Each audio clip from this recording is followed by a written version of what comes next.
Hi friends, ഇന്ന് ഫ്ലിപ്കാർട്ടിൽ നിന്ന് വാങ്ങിയ ഒരു ബാക്ക് പാക്കിൻ്റെ റിവ്യൂ ആണ് പറയുന്നത്. ബാക്ക് പാക്കിൽ ടോട്ടൽ മെയിനായിട്ട് 3 കമ്പാർട്ട്മെൻറ്റും സൈഡിൽ 2 കമ്പാർട്ട്മെൻറ്റും ഉണ്ട്. സൈഡിൽ തന്നെ 2 ഓപ്പൺ കമ്പാർട്ട്മെൻറ്റും വരുന്നുണ്ട്, സിബും വരുന്നുണ്ട്. നമുക്ക് ഇതിൽ 3 കമ്പാർട്ട്മെൻറ്റും അത്യാവശ്യം നല്ല സ്പേഷ്യസ് ആണ്. ഫസ്റ്റ് കമ്പാർട്ട്മെൻറ്റ് വലിയ കമ്പാർട്ട്മെൻറ്റ്, അതിനകത്ത് തന്നെ ഒരു ഓപ്പൺ കമ്പാർട്ട്മെൻറ്റും ഉണ്ട്. പിന്നെ നെക്സ്റ്റ് കമ്പാർട്ട്മെൻറ്റും അത് അത്യാവശ്യം സ്പേഷ്യസ് ആണ്. അത്യാവശ്യം സാധനങ്ങളൊക്കെ വെക്കാൻ പറ്റും, വാലറ്റും കാര്യങ്ങളും. വലിയ വാലറ്റ് ആണെങ്കിലും അതിനകത്ത് വെക്കാൻ പറ്റും.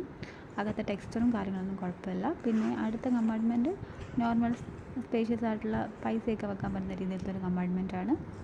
പിന്നെ സൈഡിൽ വരുന്നത് സിബും വരുന്നുണ്ട്, ഓപ്പണുമായിട്ട് വരുന്നുണ്ട്. അങ്ങനെ 2 സൈഡിലും വരുന്നുണ്ട്.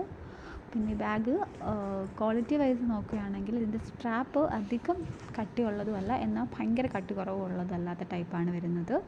നമുക്ക് ഓക്കെ യൂസാണിത്. ഒരുപാട് വെയിറ്റ് ഇതിൽ ക്യാരി ചെയ്യാൻ പറ്റുമെന്ന് എനിക്ക് തോന്നുന്നില്ല, സ്ട്രാപ്പ് ബലമില്ലാത്തതുകൊണ്ട്. അതർവൈസ് ഇത് ഓക്കെയാണ്. സ്ട്രാപ്പ് ഒന്ന് തയ്ച്ചാൽ കുറച്ചും കൂടിയൊക്കെ നമുക്ക് യൂസാക്കാൻ പറ്റും എന്നാണ് തോന്നുന്നത്. ഇതൊരു ഓക്കെ പ്രൊഡക്റ്റാണ്, ഭയങ്കര വാവ് പ്രൊഡക്റ്റ് അല്ല. ഇതിൻ്റെ തന്നെ ഗുഡ് വേർഷൻസും ഫ്ലിപ്കാർട്ടിൽ അവൈലബിൾ ആണ്.